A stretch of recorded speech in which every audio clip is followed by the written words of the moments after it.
ఇది కేవలం సమాచారంగా మాత్రమే భావించండి. వైద్య నిపుణులను సంప్రదించండి. ఇప్పుడు కూడా క్యాన్సర్ ఎందుకు వస్తోందనే ఒక కోర్ కారణం. అందరిలో ఆంకోజీన్స్ ఉంటాయి. అందరిలో జెనెటిక్స్ పనిచేస్తాయి.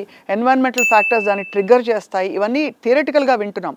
ఈ క్యాన్సర్ కేసెస్ కొన్ని అయితే అసలు హిస్టరీ లేని వాళ్ళకి కూడా ర్యాండమ్‌గా వచ్చే క్యాన్సర్స్ ఎందుకు వస్తున్నాయి అంటే? అబ్సల్యూట్లీ. ఇప్పుడు వన్ సెంటెన్స్లో సమ్మరైజ్ చేయాలంటే క్యాన్సర్ ఈజ్ దేనివల్ల వస్తుందంటే it is a matter of chance. అంటే it's a completely random event. ఇప్పుడు కొన్ని క్యాన్సర్స్లో there can be just one mutation which is triggering the cancer. కొన్ని క్యాన్సర్స్లో there need to be a series of hits. అంటే ఒక series of exposures various modifiable ఉండనివ్వండి, non modifiable కారణాలు ఉండనివ్వండి, దానివల్ల వచ్చే ఛాన్సెస్ ఉంటాయి. బట్ మోర్ దెన్ ఎనీథింగ్ ఇప్పుడు ఈ కాలంలో మేము చూస్తున్నాము, జనాలు ఎవరు డ్రింక్ చేయని వాళ్ళు, స్మోక్ చేయరు, ఆల్కహాల్ తీసుకునే అలవాటు లేదు, ప్యూర్లీ వెజిటేరియన్స్ ఉన్నారు, డైలీ ఎక్సర్సైజ్ చేస్తారు, still they are getting cancers. అంటే దేర్ ఆర్ లాట్ ఆఫ్, మనకు ఎంత తెలుసు ఇప్పుడు వరకు, there is much more that we still do not know. మీరేమన్నా మీ ఎక్స్పీరియన్స్‌లో చూసిన కొన్ని క్యాన్సర్ కేసెస్, ఇప్పుడు ఓరల్ క్యాన్సర్స్ బాగా పెరుగుతున్నాయి మనం వింటున్నాం. మీరు అన్నట్టు కోలోరెక్టల్ క్యాన్సర్స్ కూడా పెరుగుతున్నాయి. సో ఫుడ్ ఒక పెద్ద కల్ప్రిట్ అనొచ్చా? Is a majority of us knowingly or unknowingly మనం అందరము we're victims of adulteration of food. ఆలోచిస్తే there are so many things which we don't see directly. For example చెప్పండి sir. For example చూడండి, in the food that we eat every day, first అయితే the insecticides, pesticides అవన్నీ ground వాటర్లో ఉన్నాయి. Knowingly or unknowingly there is a lot of exposure that we are getting to it. There are certain vegetables అంటే which are safe. దాంట్లో పెద్ద thick shell ఉంటుంది, బయట నుంచి థిక్ కవర్ ఉంటుంది.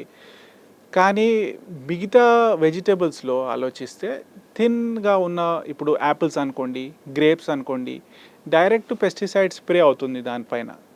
టొమాటోస్ అనుకోండి, మనం తిన్నప్పుడు మనకు డైరెక్ట్గా ఎక్స్పోజర్ అవుతుంది. అవి కాకుండా మనకు ఓవర్ ద ఇయర్స్ మన లైఫ్ స్టైల్ కూడా బాగా మారిపోయింది. రైట్. ప్రీవియస్లీ మనం ఏం చేసేవాళ్ళు, ఫ్రెష్గా ఫుడ్ ఇంట్లో వంట చేసుకొని తినేవాళ్ళు. ఇప్పుడు రెఫ్రిజిరేటర్స్ వచ్చినాయి. ఇవి కాకుండా మనకు we are use to eating outside. Right. Where మనకు అక్కడ ఏం ఇంగ్రీడియంట్స్ వాడుతున్నారో, హైజీన్ ఎలా ఉంది, ఆయిల్ రీయూజ్ చేస్తున్నారా లేదా, అవన్నీ మనకు ఏమీ ఐడియా లేదు. దాంతోపాటు the percentage of people who are drinking and smoking has also gone up. Right. దాంతోపాటు we're ordering more food from outside. అవును. And we're having more packaged foods. So packaged ఫుడ్స్లో మనకు ఇప్పుడు you have prepared some food at home, దానికి shelf life ఎంత ఉంటుంది? Few hours, maximum next day వరకు ఉంటుంది. ఇప్పుడు ఆ సేమ్ ఫుడ్ని మనము ఒక 2-3 months లేకుంటే 6 months ఉంచాలంటే దాంట్లో మనము ఏం యాడ్ చేయాలి? ప్రిజర్వేటివ్స్. సో దాంట్లో important preservatives, especially all the foods which are coming which are packaged. కొన్ని ప్రిజర్వేటివ్స్ హెల్తీగా ఉంటాయి. అంటే మనము ఇంట్లో పికిల్స్ చేసుకున్నాం అనుకోండి, సాల్ట్ యాడ్ చేస్తాము, కొంచెం ఆయిల్ ఉంటుంది, న్యాచురల్గా ఉన్న ప్రిజర్వేటివ్స్ ఉంటాయి. దానివల్ల ఫుడ్ షెల్ఫ్ లైఫ్ పెరుగుతుంది. అన్నోయింగ్లీ ఇప్పుడు మీరు ఆలోచించండి, నైట్రేట్స్, కొన్ని బెంజీన్ కాంపౌండ్స్, ఇలాంటి కాంపౌండ్స్ కూడా మన స్నాక్స్లో ఉంటాయి. మనం చిప్స్ తీసుకుంటాము, డ్రింక్స్ తీసుకుంటాము. సో వన్ ఎక్స్పోజర్తో మనకు క్యాన్సర్ రాదు. బట్ మనము రిపీటెడ్గా అదే లైఫ్ స్టైల్లో ఒకసారి అలవాటు అయిందంటే right, it is going to somewhere end up there. So ఎక్కడో అది ట్రిగ్గర్ అవడానికి ఆ వల్నరబిలిటీ ఏంటి బాడీలో క్రియేట్ అయ్యేది? వల్నరబిలిటీ చూడండి, there are 2 things. The vulnerability differs. One, ఆ వల్నరబిలిటీ ఉండాలంటే there has to be a series of exposures. అది అడుగుతున్నాను, అదొకటి. సిరీస్ ఆఫ్ ఎక్స్పోజర్స్ అంటే రిపీటెడ్గా మనకు బాడీలో దాని ఎక్స్పోజర్ ఉండాలి. సెకండ్ థింగ్, మన ఇంట్రెన్సిక్ వల్నరబిలిటీ కూడా ఇంపార్టెంట్. అంటే నార్మలీ మనకు సెల్ ఏజింగ్ అనుకోండి, మనం అందరం ఏజ్ అయినప్పుడు సెల్స్లో కొన్ని మ్యూటేషన్స్ జరుగుతూ ఉంటాయి. జెనెటిక్ లెవెల్లో మనకు ఐడియా ఉండదు. మ్యూటేషన్ జరుగుతూ ఉంటాయి అండ్ బాడీ దాన్ని నార్మల్గా రిపేర్ చేస్తూ వస్తుంది. సెకండ్ థింగ్ ఈస్ మన ఇమ్యూనిటీ. కొన్ని బ్యాడ్ సెల్స్ బాడీలో డెవలప్ అయినాయి అంటే మన ఇమ్యూన్ సెల్స్ వెంటనే దాన్ని ఐడెంటిఫై చేసుకుంటాయి that these are normal cells, హెల్దీగా కాదు.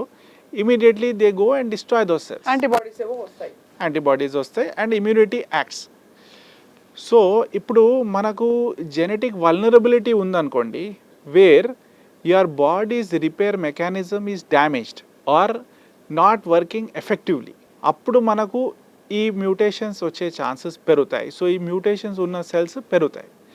Second thing is where your immune system is coming down. ఇప్పుడు మన లైఫ్ స్టైల్లో ఇంకో ఇంపార్టెంట్ విషయం ఏంటంటే we are taking more stress than before. There are other issues. There is more depression in society. There is more stress. There are other chronic illnesses. అవును, so ఇవన్నీ మన immunity డెఫినెట్గా లోవర్ చేస్తాయి. Correct. So it has never been found that stress directly causes cancer, but indirectly these are the different ways where the end result is ending up with a higher number of cancers in today's world. పేదవాడి పక్షాన నిలబడతాం, ప్రజా గొంతుకై నినదిస్తాం. Voice of voiceless, తెలుగువారి మనస్సాక్షి, సాక్షి TV. సాక్షి TV ప్రసారాల కోసం మీ స్థానిక cable ఆపరేటర్ని వెంటనే సంప్రదించండి.